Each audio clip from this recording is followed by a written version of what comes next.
स्वागत करुछि trending news channel को।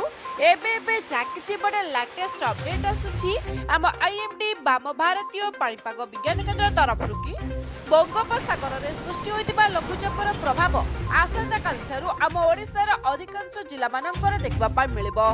किछि जिला मानकर पाग मेघुआ रहबा सहित झिपिझिपि वर्षा आबार मध्ये संभावना रहिछि। आउ सबुठु बड़ कथा कि ए लघुचापर प्रभाव आम ओडिशा उपरे एते पड़िबोनी। पछकु पछ आउ जे लघुचाप गुड़िक सृष्टि होबा पाई जाउछि आसंता मास 5 तारिख रे, तो ताहा एक मेजर सिस्टम रे फॉर्मेशन हेई पारे। तो जहार प्रभाव रे आम ओडिशार विभिन्न जिला मानकरे heavy to very heavy rainfall बा प्रबल अति प्रबल वर्षा आबार मध्ये यथेष्ट अधिक संभावना अछि। ता सहित किछि जिला मानकरे वर्षा सहित पवनर वेग मध्ये वृद्धि पाई पारे। आ जेहेतु वर्तमान फसल अमलर समय, तो प्रबल वर्षा हेले बहुत मात्रा रे फसल हानि हेबार मध्ये यथेष्ट अधिक संभावना रहुछि। तो प्रकृति रे ए जो लघुचापटी आगकु सृष्टि हेबा पाई जाउछि एहार प्रभाव रे केउ जिला मानकरे आसंता 3 रु 4 दिन पर्यंत स्वल्परु मध्यम धरणर वर्षा पड़िबो। केउ जिला मानकरे डिसेंबर 5 तारिख पाखरु भीषण वर्षार मध्ये संभावना अछि। ए सबको जाने पाई निश्चित वीडियो को शेष पर्यंत देखंतु। नुआगारी चैनल को असले चैनल को सब्सक्राइब करके पाखर आसपा बेल आइकन को प्रेस करी ऑल नोटिफिकेशन को ऑन करंतु।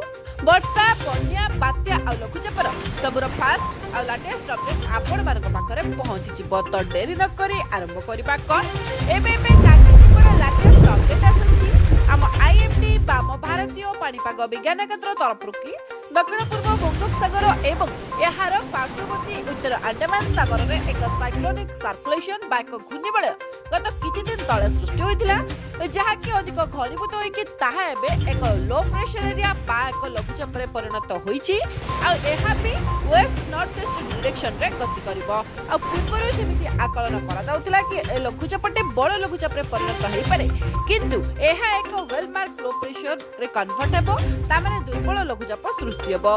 जहार प्रभाव रे ए लघुचापर प्रभाव सेते अधिक मात्रा रे आम ओडिशा उपरे पड़िबो नाही, किंतु अधिक जगार हालुकारू मध्यम धरणर वर्षा पड़िबो। किंतु पछको आउ एक लघुचाप जो सृष्टि होबा पाई जाउछि डिसेंबर 5 तारिख रे, तो ताहार इंपैक्ट संपूर्ण मात्रा रे आम ओडिशा उपरे रहइबो। आसंता 3 तारिख सुधा एक घूर्णिबलय सृष्टि होइजिबो, जहाँकि अधिक घनीभूत होइके एक लो प्रेशर एरिया बा एक लघुचाप रे परिणत हेबो आसंता 5 तारिख सुधा। एवं परे परे ताहा डिप्रेशन बा अवपातर रूप नेबो। अवपातर रूप नेला परे ताहा पुणी अधिक घनीभूत होइके ताहा एक गंभीर अवपात बा डिप्रेशन रूप मध्ये नै पारे। ता माने डिसेंबर मास प्रथम सप्ताह रे भीषण वर्षार संभावना अछि। तो जानि के रखंतु आगामी 2 दिन मध्ये जे जिला मानकर वर्षार संभावना अछि, तो सेही सब जिला गुडी कहला कंधमाल, कोरापुट, मालकानगिरी, नवरंगपुर, गजपति, रायगड़ा, गंजाम, केन्दुझर, मयूरभंज, सुंदरगढ़, तासत जगतसिंहपुर, केन्द्रापड़ा, जाजपुर, भद्रक एवं बालेश्वर। तो ये सब जिला मानकरे आगकु पाग मेघुआ रहबा सहित झिपिझिपि वर्षा होई पारे।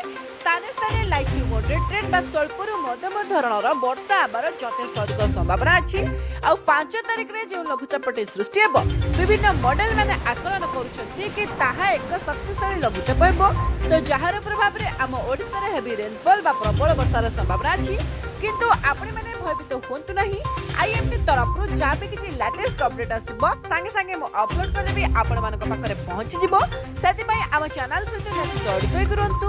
वीडियो भलो लागिथिले समस्तक पाखको शेयर करबा सहित समस्तको सचेतन मध्ये निश्चित करंतु। शेष पर्यंत वीडियो देखिथिबारु आपण समस्तको पुणी थरे हृदय सहित बहुत बहुत धन्यवाद। जय जगन्नाथ, वंदे मातरम।